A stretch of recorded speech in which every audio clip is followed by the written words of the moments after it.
ta upo tolu se fuluono.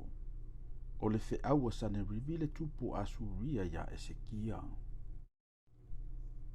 O lona se fuluma le fao tausaga o le tupu Esekia.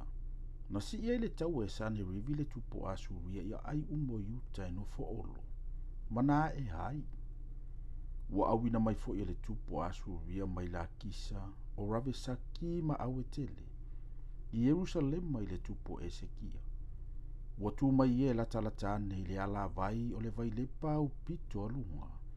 I le ala tele o le whanua o le ta ofu. Ono atua i le ia te ia, o Eliakimo le atali o Hilikia.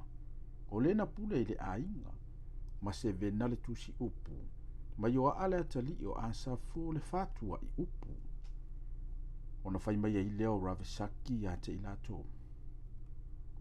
Iau tau fai atu ia Esekia.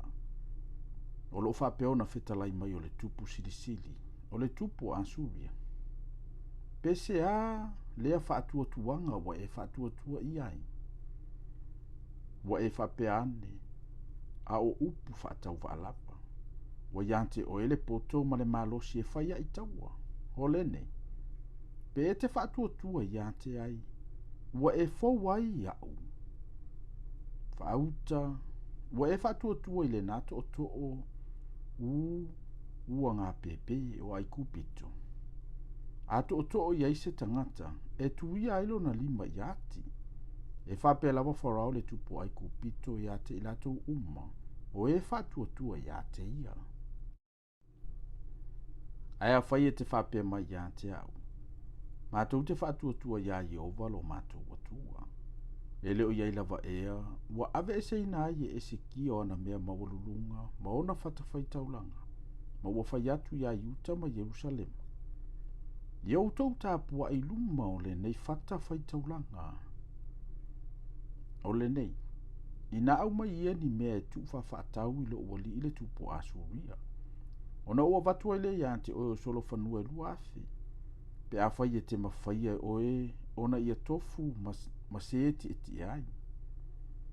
Ia, e mawhai whape whiona e tulia se tasita i tai o au na au pito na whatau waa lo wari. Aua e whaatua tua ia ai kupito e mau hai kauriota ma au e ti e solo whanua. Wha i ea ua au sau e au noma Yehova, i le nei nuu e wha umati ai. Na whetalai mai Yehova ia te au. Alua ia oe i le nanu ia wha umati ai. Ona whapea atua i leo Eliakimo ma sevena ma yoa. Ia Ravesaki. Ia e whetalai mai au na i le ngangana a rama. Awa mātou te langona ai. Ai au e te whetalai mai a te i mātou i le ngangana Iuta ma le whaalongo mai o tangata o i lunga o le pā. Ona tali mai i leo Ravesaki. Wa awina mai e au e lo wali i lo wali antoa ma o e tautalantu wa ia upu. Ai le awina e i tangata o e no nofo i lungo le pā.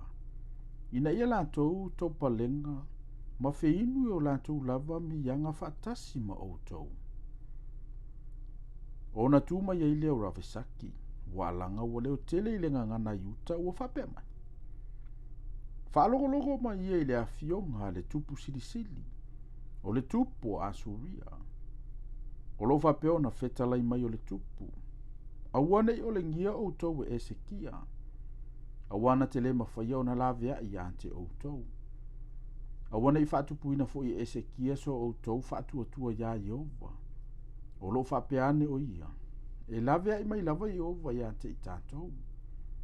E le tu ina atu le nei a ai le limo le tupu Asuria. Awana i o tau whalongo ia Esekia. Awa lo whapeo na whetalai mai o le tupu Asuria. Ina tātou whai ia se le lenga mao. Ma iau taua mai ia te au. Ono utau a ia i lea ta itasi ilo na lava vine. Ma ta itasi ilo na lava mati. Ma utau ta itasi ma inu le vai o lona lava vai eli. Se ia o waluantu e ave ia te outau le nuu whapeo lo outau lava nuu. O le nuu o iai saito ma waina. O le nuu o iai a reto ma tovine. Ia outau ne i o le ngia outau e Esekia. O lo whapeane. e lave ai mai Iova ia te i tātou. Pe ai e se atua o inuu wana lave ina lo ranava nuu, ai le 5 o le tupu a suria. Po i fea atua o a mato ma a repa. Po i fea atua o se whawaima. Po wana tu lave ina e sa Maria ai lo 5. Po ai ea ni atua uma o ia nuu o la tu lave ina o la tu nuu ai lo 5.